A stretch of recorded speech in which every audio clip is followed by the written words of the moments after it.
지금 이 러시아에서는 월드컵이 한참 진행 중입니다. 저도 한때 과거에 축구계를 몸담았던 사람으로서 열심히 제가 응원을 했는데요. 두 번의 경기는 참 실망스러웠죠. 하지만 반전이 있었습니다. 독일 피파 랭킹 1위를 2대0으로 물리쳤습니다. 경기 결과를 여러분도 한번 쭉 돌아보시면 한 해설위원이 이런 해설을 했었어요. 진작 경기를 저렇게 하지. 참 이 한두 번 경기는 좀 답답했는데 참 마지막은 참 유종의 미를 이럴 때 쓰는 표현인 것 같습니다. 또 선수들이 그렇게 하기 싫어서 그렇게 했겠습니까? 생각한 대로 몸이 가면 아마 우승 못할 팀은 한 팀도 없을 거예요. 그래도 우리 선수들이 참 잘해줘서 너무나 기뻤습니다. 자랑스러웠습니다. 그래서 여론의 반응이 순식간에 바뀌었죠. 비난하다가 이 언론들이 완전히 이제는 축구팀을 아주 높이는 180도 달라진 반응이었습니다. 그 월드컵 경기를 제가 쭉 시청을 다 보진 않았지만 보면서 하나 유독 좀 관심을 끌었던 경기가 일본과 폴란드 경기 후에 나오는 그 여론의 반응이었습니다. 일본은 그 경기 결과를 통해서 16강에 들어갔었는데요. 그 경기를 보신 분들 좀 특이한 장면이 있어요. 어떤 장면이냐면 일본은 마지막 경기에서 비기거나 1대0으로 져도 올라갈 수 있는 상황입니다. 그래서 경기를 보시면 폴란드에게 1대0으로 끌려갔어요. 그런데 일본이 경기를 적극적으로 하지 않는 겁니다. 후반전 같은 경우는 심지어 마지막 한 10분 정도 남았을 때는 공을 수비진에서 돌리면서 시간을 계속 끄는 거예요. 여러분 독일 팀이 1대0으로 졌을 때 어떻겠습니까? 골키퍼까지 하프라인에 올라와서 결국은 그게 빌미가 되어서 2대0으로 지고 말았는데요. 왜 그렇게 했을까? 일본 팀은 무리하게 공격하다가 한 점을 더 주면 탈락이 되는 거죠. 또한 1대0으로 지더라도 이번 이 월드컵의 특징 중에 하나는 이 페어플레이 점수가 있답니다. 그래서 경고라든지 또 반칙을 많이 하면 마이너스 점수가 쭉 이렇게 내려가게 되어 있어요. 그래서 일본이 거기서 반칙을 많이 하거나 무리하게 하다가 그런 실수들이 나오면 경쟁심에서 질 수밖에 없는 그런 상황입니다. 그래서 지고 있는 경기에도 불구하고 일본은 한 점을 더 주지 않기 위해서 열심히 자기들끼리 공을 돌렸습니다. 결국은 16강에 들어갔는데요. 그러자 세계 여론이 하나같이 일본을 비난했습니다. 어느 방송에서는 관중들이 이런 경기를 보기 위해서 비싼 돈을 주고 그 경기를 보았느냐라고 비판하기도 했고 또 어떤 영국에 있는 해설가는 그것이 사무라이 정신이냐 이렇게 비판을 하기도 했습니다. 그리고 아시는 것처럼 결국 16강에 탈락했는데요. 특이한 점은 이렇게 세계 언론이 반응을 했어요. 비판했습니다. 그런데 유독 한 나라만 이렇게 반응했습니다. 감독의 탁월한 전술이다. 어느 나라일까요? 일본만이 감독의 탁월한 전술이다. 다른 세계 여론은 전부 일본을 비판하고 어떤 리네커라는 독일의 유명한 축구 선수는 공개 방송에서 일본은 16강에서 탈락하기를 희망한다. 이런 말을 할 만큼 전혀 다른 반응이었습니다. 저는 그 반응을 보면 좀 흥미롭다. 왜 같은 경기인데 이렇게 반응이 180도 다를까를 생각을 좀 했습니다. 제가 내린 결론은 서로 다른 것을 보고 있었기 때문이죠. 세계 축구계는 승패를 떠나서 멋있는 경기를 보고 싶었던 겁니다. 선수들이 혼연일체가 되는 그 스포츠맨십을 보기를 원했던 것이고 일본은 목적이 있습니까? 16강이에요.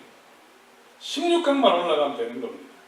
그 목적의 차이 16강만 되면 된다는 그 목적 때문에 일본은 더 이상 떨어지지 않기 위해서 전술을 편 것이죠. 이럴 때 이 공산주의에서 잘 쓰는 표현이 하나 있습니다. 목적은 수단을 신성시한다. 딱 여기에 맞는 그 표현인 것 같아요. 그런데 여러분 이런 점에서 우리나라 팀도 사실은 예외는 아닙니다.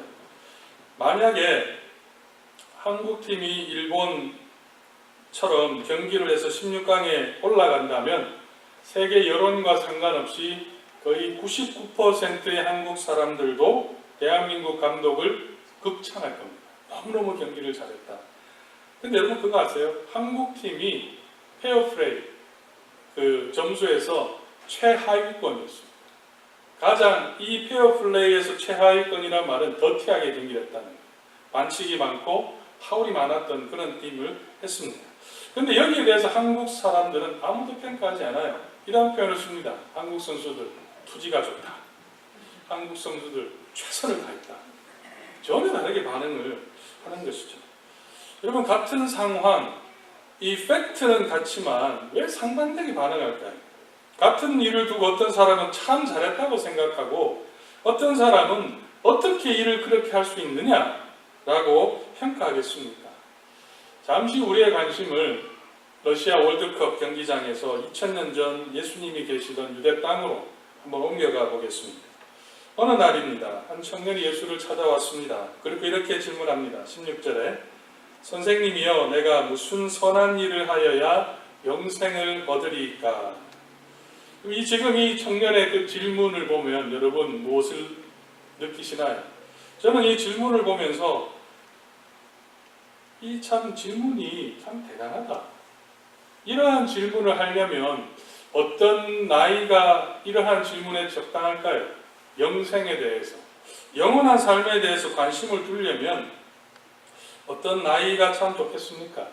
제가 생각할 때는 좀 이 산전수전 다 겪고 성공도 좀 해보고 실패도 좀 해보고 인생의 모든 풍파를 지나고 나서 정말 인생의 의미가 어디 있는가? 그런 고민을 할 때에 이와 같은 질문이 나오는 것이 좀 적당한 때가 아닌가 그런 생각을 했습니다. 그런데 이 청년이란 말이 젊다는 말이죠. 젊은 나이에 이런 생각을 했다는 것이 저에게는 참 대단해 보입니다. 여러분 한번 잘 돌아보시죠. 20대, 30대에 무엇을 생각하며 사셨습니까? 20대, 30대에 혹시 여러분 중에 나는 영원한 삶에 대해서 생각해 본 분이 계시나요? 혹시 계시다면 그분들은 오늘 점심 제일 먼저 드셔도 아무도 말 안 할 겁니다. 그런 고민했다면. 혹시 나는 그런 고민했다면 나갈 때 저하고 인사할 때 제 손 한번 꽉 잡아주십시오. 제가 바로 그 사람입니다. 이 젊은 나이에 이 영생에 대해서 생각했다는 것은 사실 참 쉽지 않아요. 대단한 겁니다. 또 대단하게 보였던 이유는, 두 번째는 이유는요, 다른 사람도 아니고 지금 누구에게 이 질문을 하고 있습니까? 예수님에게 이 질문을 하고 있어요. 그 당시에는 예수님에 대한 평가는 상반적이었습니다. 극단적이었습니다. 바리새인 유대인들은 예수는 시기의 대상이고 걸리기만 걸려봐라, 이런 마음으로 예수를 보고 있었고, 또 예수에 대해 좋지 않은 소문들을 분명히 퍼뜨렸을 거예요. 한쪽에서는 예수를 따라다니는데 누가 주로 따라다녔습니까? 가난한 자, 억울한 자, 사회에서 인정받지 못하는 사람들이 소위 말하는 비류라고 그러죠. 그런 사람들이 예수를 따라다녔습니다. 그런 상황 속에 이 청년이 예수님에게 이런 질문, 영생에 대해 질문했다는 것은 나름대로는 이 청년은 예수님에 대한 고민을 많이 했던 겁니다. 이 사람은 뭔가 좀 다르구나. 내 인생, 내 고민에 대한 답을 줄 수 있는 분이 아닐까라는 그런 고민을 내리고, 그래서 아마 그런 결론을 내리고 찾아갔던 거죠. 그런 면에서 보면 이 젊은 친구가 보는 안목이 참 대단한 사람입니다. 여러분에게 누가 이런 사람들이 혹시 찾아온 적이 계신가요? 여러분에게 와서 선배님 혹은 어르신 혹은 또 영생에 대해서 질문을 여러분 받아본 적이 있습니다. 이 젊은 청년이 예수님에게 찾아와서 그 질문을 했어요. 그렇다면 제가 예수님이라면 이런 청년은 두말할 것 없이 예수님의 수제자로 삼아야 돼요. 베드로 잠깐 나와봐. 여기 앉아. 내 옆에 딱 앉혀놓고 가르치는 거죠. 왜냐하면 벌써 이 사고 자체가 지금 틀린 거잖아요. 그렇게 잘 가르치고 어떻게 복음에 대해서 앞으로 이 대성할 이 나무 아닙니까? 잘 양육해야 되는데 예수님께서 이렇게 말씀합니다. 17절에.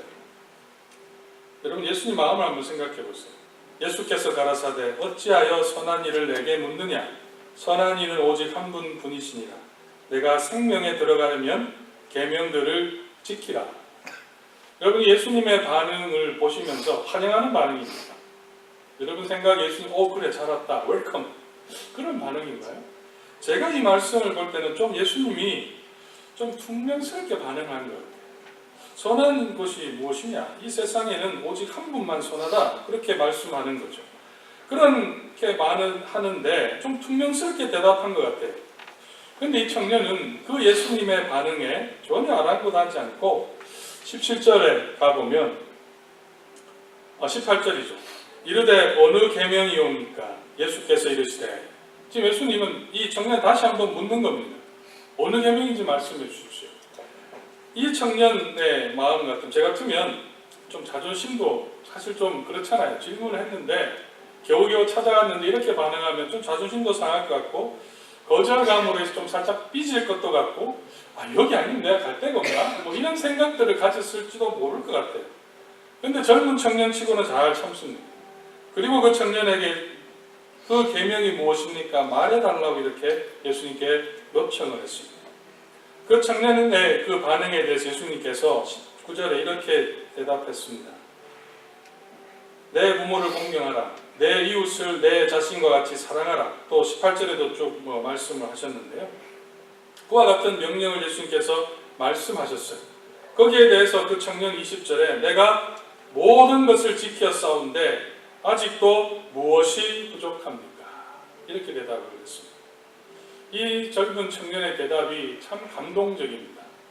이 청년은 자신있게 내가 그것을 다 지켰다고 말했어요. 우리 중에 이 질문에 100% 예스라고 대답할 사람이 얼마나 되겠습니까? 또 잘 지켜왔다고 하더라도 그렇게 남 앞에, 그것도 예수님 앞에 중요한 날인데 모든 것을 내가 다 지켰습니다 라고 자신있게 긍정적으로 대답할 수 있는 사람이 과연 몇 사람이 되겠습니까? 이 자신감이 아주 좋은 그 청년이라고 할 수 있어요. 근데 저는 여기에 좀 의문이 들었습니다. 어떤 의문이냐면, 이 대화를, 예수님과 이 청년의 대화를 보면서 이런 질문이 생각났어요. 예수님께서 그 청년에게 던진 질문들, 이것을 지키라라는 그 질문들을 한번 보면 10계명이죠. 18절, 19절 한번 보세요. 10계명인데 어디에 대한 부분만을 예수님이 지키라고 말씀하셨습니까? 1계명부터 4계명은 없어요. 그죠? 5계명부터 10계명에 대한 것만 예수님이 그에게 지키라고 말씀하셨습니다. 다시 말하면, 우리 영상팀 역시 빨리빨리 따뜻하게 나오는데, 다시 말하면 하나님과의 관계보다는 사람과의 관계에 대한 질문에 지키라는 것을 예수님께서는 그들에게 요청하셨습니다. 좀 특이하지 않습니까? 10계명에 대해서 예수님이 지키라 그러면 하나님에 대해서도 지키라고 말해야 되는데 오직 이 부분에 대해서만 이 청년에게 말씀했다는 거죠. 분명히 주님께서는 율법을 두 가지 계명을 요약해 주셨습니다. 하나님을 사랑하고 내 이웃을 내 몸과 같이 사랑하라. 그렇다면 여기에 대해서도 하나님에 대해서도 지킬 것을 이 청년에게 요청을 해야 돼요. 근데 주님께서는 뒷부분만을 말씀하셨어요. 저는 그게 좀 궁금했습니다. 또 다시 돌아가서 이 청년이 20절에 이렇게 대답하죠. 내가 그 명령을 다 지켰습니다. 무엇이 부족합니까? 라고 말하자 주님께서는 21절에 이렇게 대답하셨죠. 내가 온전하고자 할진대 가서 내 소유를 팔아 가난한 자들을 주라. 그리하면 하늘에서 보화가 내게 있으리라. 여기서 보화는 영생을 말합니다. 그리고 나를 쫓으라. 이 말씀을 들은 그 청년의 반응, 우리가 잘 아는 부분입니다. 20절, 22절에 그 청년이 재물이 많으므로 이 말씀을 듣고 근심하여 가니라. 성경에서 제일 안타까운 부분입니다. 성경의 여러 장면 중에 가장 안타까운 부분인데, 왜냐하면 예수님에게 이 청년은 지금 아주 복음의 본질을 가지고 지금 나아가는 겁니다. 영생이 무엇입니까? 는 가지고 나아갔고 주님께서 그의 답을 달아주는데요. 지금 이 청년은 예수님에게 그 질문을 들고 갔을 뿐만이 아니라 그 질문에 답을 주실 수 있는 사람한테 찾아간 거예요. 그런데 결과가 뭡니까? 예수님이 전혀 주실 수 없는 분이면 문제는 없지만 예수님이 영생을 주실 수 있는 그분 앞에 지금 간 거예요. 제가 이 부분을 보면서 참 어떤 장면이 떠올랐냐면, 우리 야외 예배 가면 항상 마지막에 뭘 하죠? 보물찾기라고 막 우리 진행팀이 막 이 종이를 막 숨겨놓는데 한 걸음만 더 가면 거기에 1등 표가 있어요. 1등이라고 써 있는데 거기 다 와서 아마 진행팀이 볼 때 조마조마하기도 할 거고 다 왔는데 여기는 아닌가 봐. 돌아가는 그 모습이 딱 떠올랐어요. 지금 이 청년이 딱 그 모습이에요. 영생을 주실 수 있는 그분 앞에 와서 영생에 대해서 질문까지 하면서도 이 청년은 돌아갑니다. 왜 청년은 재물을 다 팔아 나를 나눠주고 나를 쫓으라는 그 질문에 근심하며 돌아갔겠습니까? 또 예수님께서는 십계명의 그 절반만을 지키라고 명령하셨습니다. 이 두 가지의 질문을 곰곰이 묵상해 보면 전혀 다른 것 같지만 사실은 이유는 딱 한 가지가 있습니다. 주님께서 그 청년에 보기 원하셨던 게 있어요. 재물이 문제가 아니라 주님께서는 그 청년이 이것에서 벗어나기를 원했습니다. 그리고 이 청년은 자신의 재물을 팔아 다 나눠주고 예수를 따라갈 수 없었던 이유는 이것에서 벗어날 수가 없었기 때문입니다. 이것이 뭔지 아세요? 이 청년에게는 자기 중심이었습니다. 이 청년에게 있어서 신앙이라는 것은 철저하게 내 중심, 내 이익, 내 계산에 달려 있었다는 말이에요. 이렇게 제가 설명하겠습니다. 주님의 입장에서는 모든 것들을 다 아시죠. 그렇다면 이 청년이 자기 중심적으로 신앙생활한다는 것도 주님께서는 아셨습니다. 하나님에 대해서 말할 이유가 없는 거예요. 그 청년의 질문 한번 보세요. 16절에 내가 무슨 일을 하여야 영생을 얻습니까? 이 질문 속에는 하나님이 중요하지 않다는 거예요. 중요한 게 뭐죠? 영생입니다. 내가 영생을 얻을 수만 있는 것이 중요하지 그 영생이 어디서 오는지 누가 주는지 하나님에 대해서는 관심이 없었던 겁니다. 그 청년은 영생을 무엇이 준다고 생각했습니까? 선한 행동이 영생을 준다고 생각했다는 거예요. 그래서 주님께서는 그 중심을 알기 때문에 실천 가능한 명령만 주는 거예요.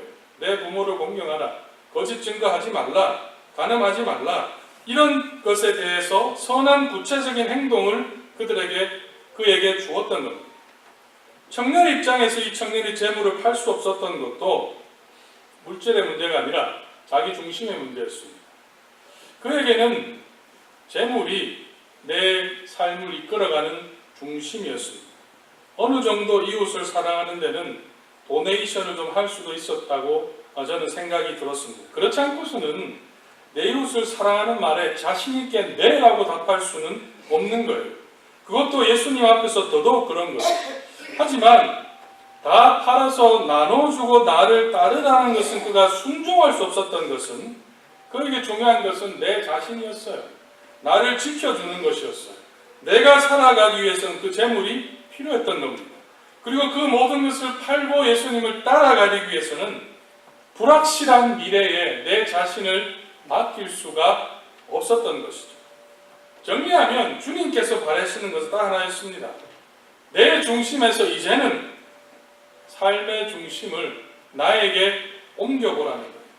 더 이상 내 중심으로 살지 말고 내 재물을 의지하지 말고 나를 의지해 보라는 요청이었습니다. 그 청년에는 자신의 아이덴티티를 물질에 두었기 때문에 주님은 물질을 말씀하셨던 거예요. 만약에 그 청년이 내 삶의 근본이 기반이 내 명예에 있다, 내 지위에 있다고 생각했으면 주님은 그걸 버리라고 요청하셨을 겁니다. 주님의 말씀 한마디로 요약하면 더 이상 종교생활하지 말라는 겁니다. 이제는 신앙의 길을 걸으라는 거예요.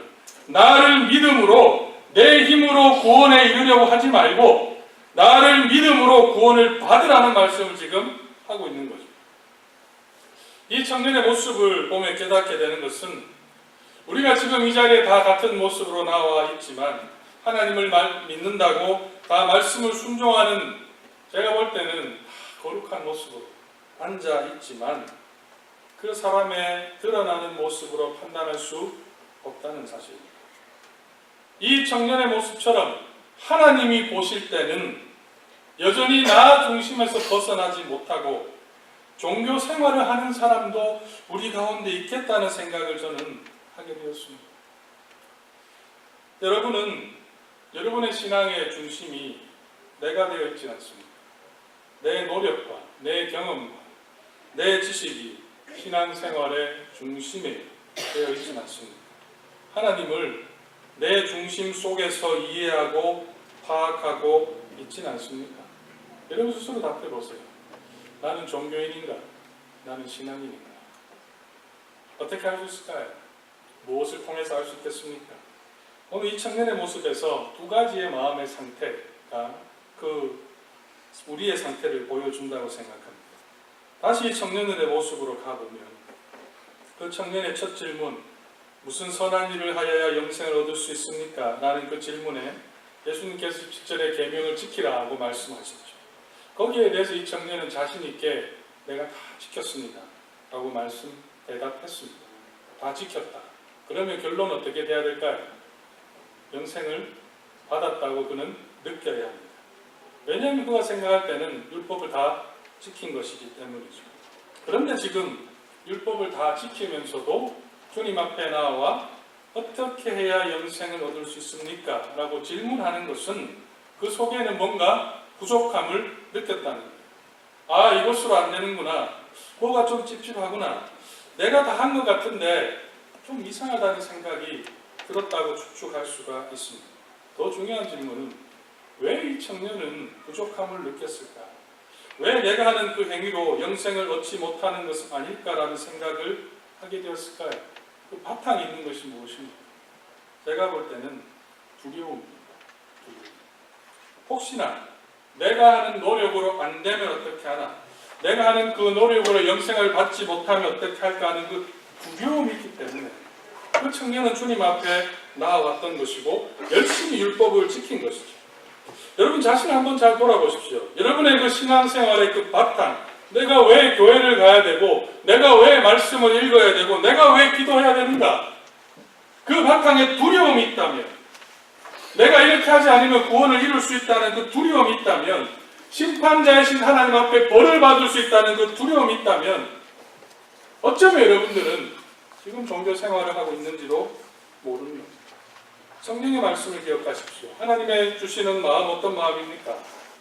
두려워하는 마음이 아니요 오직 능력과 사랑과 절제하는 마음이라고 디모데후서 1장 7절에 말씀하고 있습니다. 그리고 주님께서 부활하시고 나서 무엇이라고 말씀했습니까? 내가 너희에게 평안을 준다고 말씀하셨어요. 주님을 바로 아는 자는 두려움이 아니에요.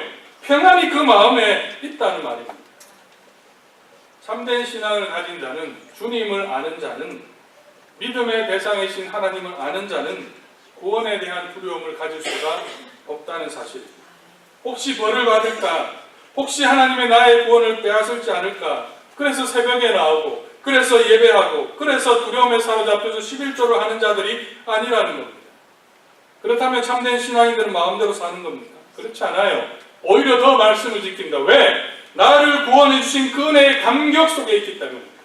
그 은혜의 감격이 나를 사로잡기 때문에 나는 즐거이 예배하는 겁니다. 나에게 주신 그 은혜, 그 보호하신 은혜에 감사해서 감격해서 누구보다도 열심히 그 말씀을 지키는 것이죠. 지금 여러분 자신을 한번 돌아보십시오. 여러분 마음에 감사가 있습니다. 여러분의 마음에 은혜에 대한 그 감격은 언제였습니까? 오늘 아침에 일어나 교회에 올 때 마음에 기쁨이 있었습니다. 아니면 벌써 주일이구나. 이런 마음으로 교회에 오진 않았습니다. 우리는 어디야 돼요? 두 번째, 지금 나의 믿음이 하나님 중심인지 내 중심인지 알 수 있는 것은 우월감입니다. 이 청년의 대답을 보면 주님께서 이러한 계명을 지켰느냐라고 말씀할 때 여러분이 똑같이 질문하면 어떻게 대답하겠습니까? 제일 그 말을 한다면 저는 대답 못할 것 같아요. 저는 자신이 없습니다. 좀 머뭇거리지 않겠습니까? 내가 정말 잘했나? 한번 돌아보기도 하고 한 주간의 삶을 돌아볼 텐데 이 청년은 생각할 틈도 없이 나는 모든 것을 다 지켰습니다. 어떤 표정을 가지고 대답했을까요? 무엇이 부족합니까? 라는 말 속에는 자신감이 들어가 있는 거예요. 이 이 대답이 오면 저는 이 청년의 대답 중에 모든 것을 내가 다 지켰다. 모든 것을 다 지킨 사람이 왜 주님 앞에 나와서 질문합니까? 또 아직도 무엇이 부족합니까? 그 표현 속에는 나는 지금 다른 사람보다는 좀 낫다는 거예요. 우월감이 그 속에 지금 나타나고 있는 겁니다. 당당함이 그 속에 나타나는 거죠. 사람이 어떻게 이것을 다 지킬 수가 있겠습니까? 이 청년을 보세요. 사실 다 지킨 것도 아니에요. 주님께서 말씀하신 그 명령을 잘 보세요. 내 이웃을 내 자신과 같이 사랑하라고 말씀하셨어요. 그렇다면 주님께서 내 물질을 나눠주고 나를 따르라는 말 속에 지금 이 청년은 근심하며 돌아갔습니다. 결국 뭡니까? 내 재물을 팔 수 없는 겁니다.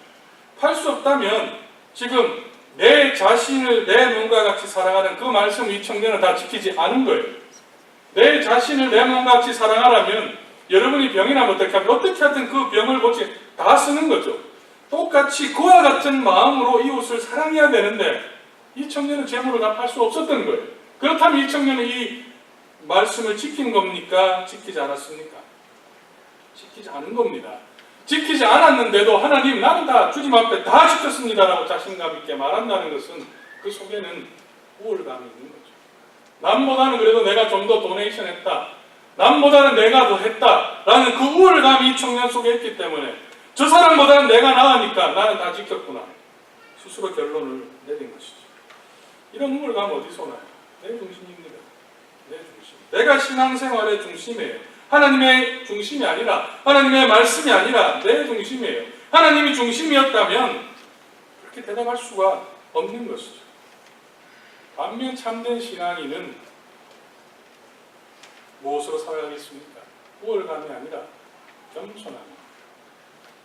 왜냐하면 내 힘으로 할 수 없다는 것을 알기 때문에 하나님의 은혜를 깨달으면 깨달을수록 하나님이 그 크신 은혜를 발견하면 발견할수록 깨닫게 되는 것은 나의 부족함이고 나의 연약함이기 때문에 감히 하나님 앞에 내가 다 지켰다고 자신 있게 말할 수가 없는 거예요. 왜냐하면 주님의 은혜가 나를 그 자리에 두었기 때문에 더욱더 겸손해질 수밖에 없고 내가 누군데 내 공로, 내 위치, 내가 무엇을 했는지를 말할 수가 없는 겁니다.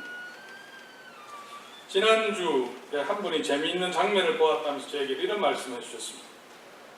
한 사람이 73번 도로 아시죠? 73번 도로 트레더조가 있고 이쪽 맞은편에 또 몰들이 있잖아요. 가게들이. 한 사람이 거기를 이렇게 무단횡단을 하는 겁니다. 무단횡단을 이렇게 하는데 그것을 한 경찰차가 그걸 본 거예요. 그러니까 이 경찰차가 갑자기 사이렌을 울리면서 그 잔디밭을 넘어서 오더라고요. 넘어서 왔다는 거예요. 잔디밭을 넘어서 와서 그 사람 앞에 딱 서는 겁니다. 사이렌을 막 울리면서. 여러분 같으면 어떻게 반응하겠습니까? 순간 내가 뭐 잘못했나? 이런 생각이 버뜩 들 텐데 왜냐면 내 앞에 지금 경찰차가 사이렌을 켜고 와 있잖아요. 근데 이 남자는 자신 앞에 탁 와 있는데 전혀 신경 쓰지 않고 경찰차를 피해서 가는 거예요. 그러니까 경찰이 놀래가지고 급하게 뛰어나와서 그 사람을 딱 잡았습니다. 그걸 이렇게 저한테 설명을 해주셨는데 그 사람이 그 당당함이 어디서 나오겠습니까? 경찰차가 내 앞에 서서 딱 나를 가로막고 불을 딱 켜는데 왜 이렇게 가겠습니까?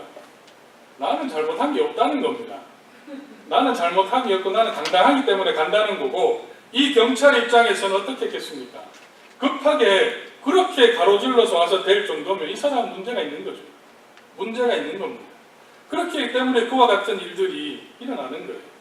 같은 상황 속에서 서로 다른 것을 보았기 때문에 지금 여러분들은 신앙인으로 살고 있습니까?